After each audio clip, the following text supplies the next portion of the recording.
Welcome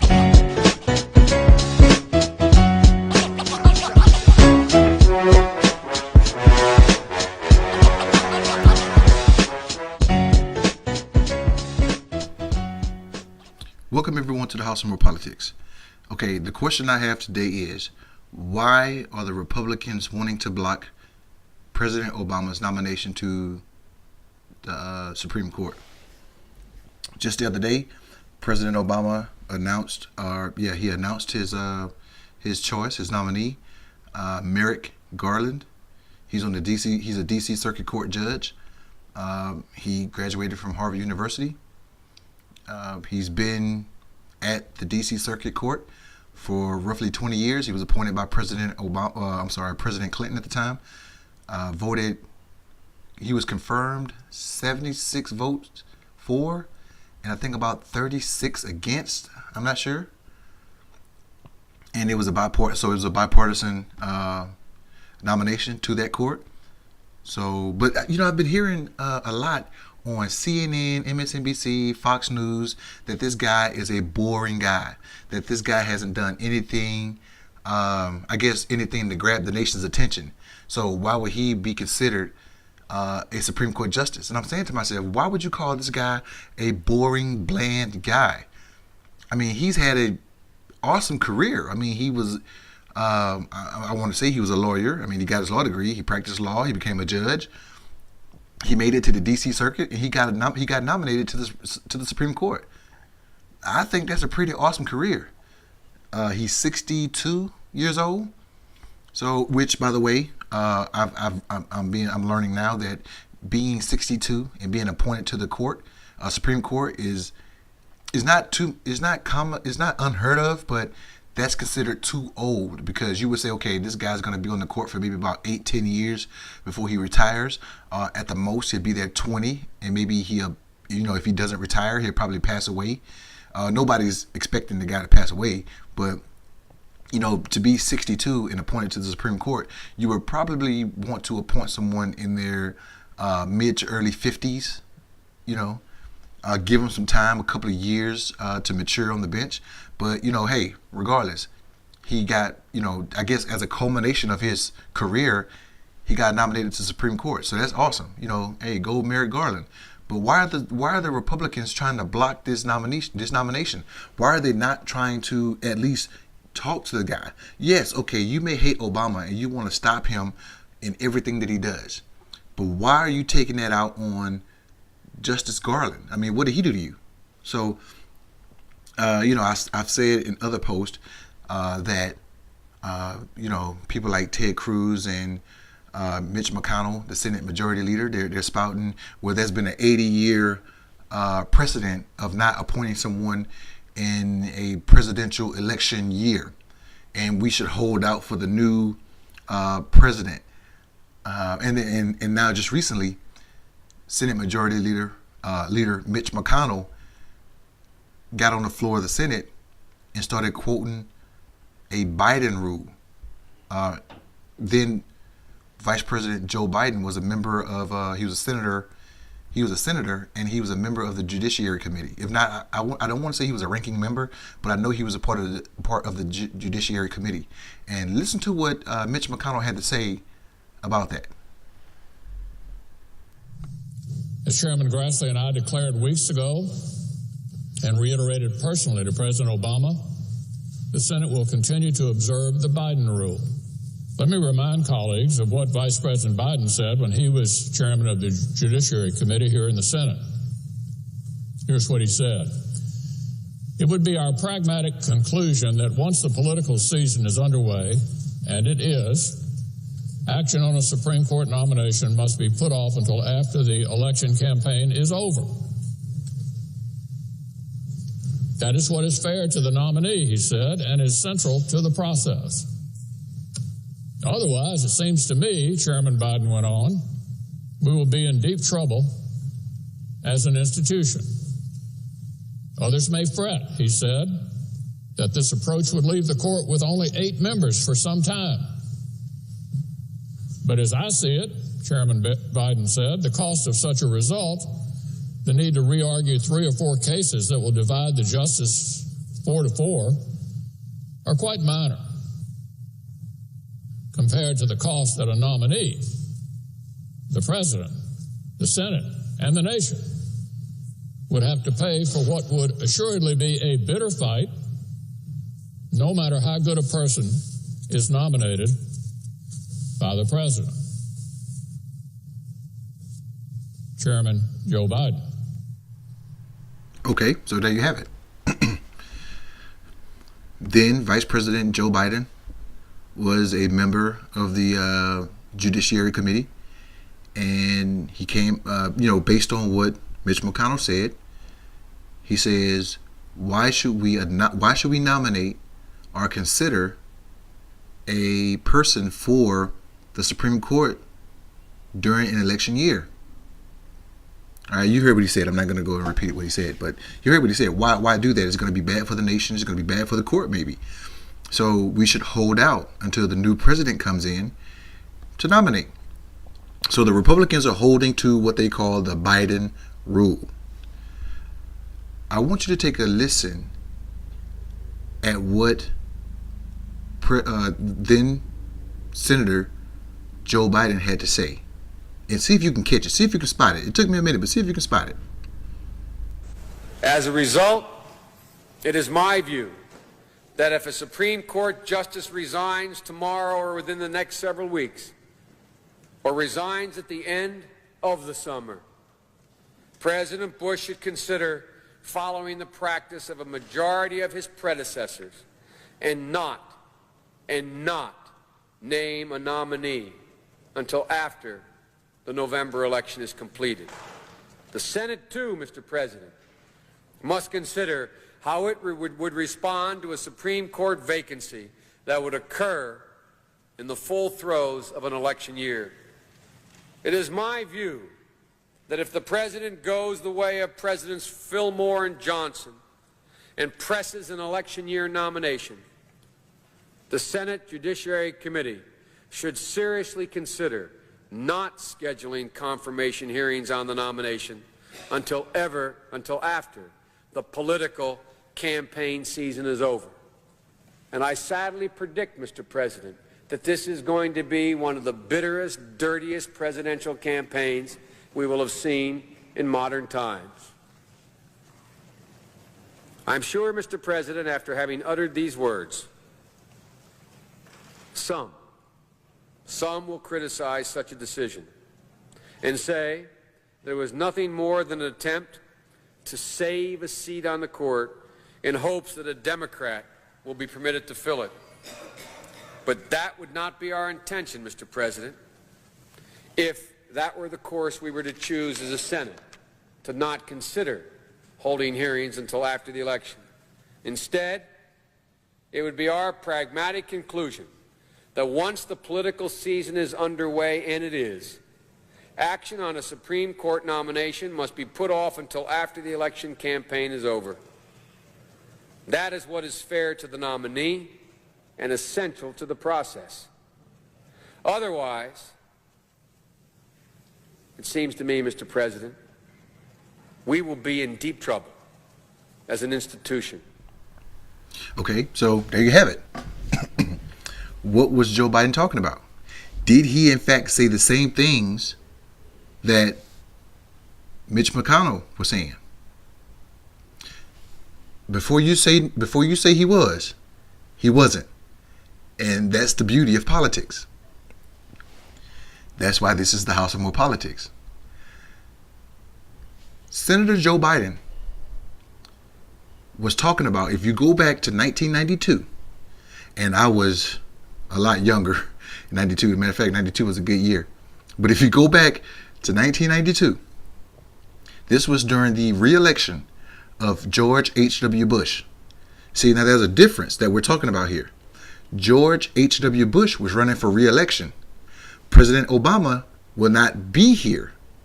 He's finished his tenure. He's done 8 years. Now, there was no guarantee that George H.W. Bush was going to get re-elected. And just like Joe Biden said, this was going to be a hard, bitter, contested. You had Ross Perot, Bill Clinton, and George H.W. Bush fighting for the presidency. So it's going to be a knuckle knuckle drag out kind of contest. But so you got that one difference. The second difference is Senator Joe Biden at the time was talking about in the throes of the contest, not what Senator Mitch McConnell was talking about. See, right now this is March. Justice Scalia passed away in February. Joe Biden was talking about the summer. Listen to what he said. He said the summer. So that was around June, July, August time frame. And of course, if you nominate someone in the throes of the political presidential election, first of all, George H.W. Bush would not have time to truly confirm or vet someone to pick for the Supreme Court if a justice not died, but if a justice resigned. That's another caveat to it. Joe Biden was saying if one of the justices resigned now, that necessarily wouldn't constitute an emergency. Well, we just had a justice pass away, so that's another difference. But right now, or at the time, George H.W. Bush was going through a re-election process, so he may not have had time to vet a nominee for the Supreme Court. So while the president is out, trying to get his job back, you got another guy trying to get his job, and you got all that going on. It's going to be confusing for the president, for the Senate, and just like Joe Biden said, you may think that we don't want to nominate anyone because, George H.W. Bush is on his way out of office. And he was saying that's clearly not the case. Now, that could be another political, bait and switch. Maybe it was a chance to say, hey, let's not nominate someone until we get a new president. Now, just because he said that's not the case doesn't necessarily mean he wasn't going to do that. But we're talking about, right now, we're not really talking about apples and oranges. We're talking about apples and an older apple. It's the same thing, but different, different ends of the spectrum. Right now, we're still in the young portion of the apple. Joe Biden is talking about when the apple is already ripened and it's kind of too late. So let's hold off. And then we're talking about a judge passing away. One judge passing away and another judge resigning. So I want you to hear what Senator Al Franken had to say about this whole thing. Let me say a couple of things about some of the stuff I've been hearing. Senator Biden, Chairman Biden, when he spoke, does anyone here know, anybody on, well, it'd be the chairman. Do you know when he spoke? I'm sorry, I don't mean, I'm sorry, I apologize. I apologize. Had to be in June of 1992. Yeah, it was in late June as the session was ending. And what he was talking about is somebody resigning to game the system. That's what he was talking about. We are talking here about confirming someone to replace a justice who has died. Think about how different that is, everybody. When Chuck Schumer says an extraordinary situation, he's talking about someone dying. No one dies to game the system. Scientists tell us there are 10 and a half months left in this president's 4-year term. Okay, so I couldn't have said it better myself.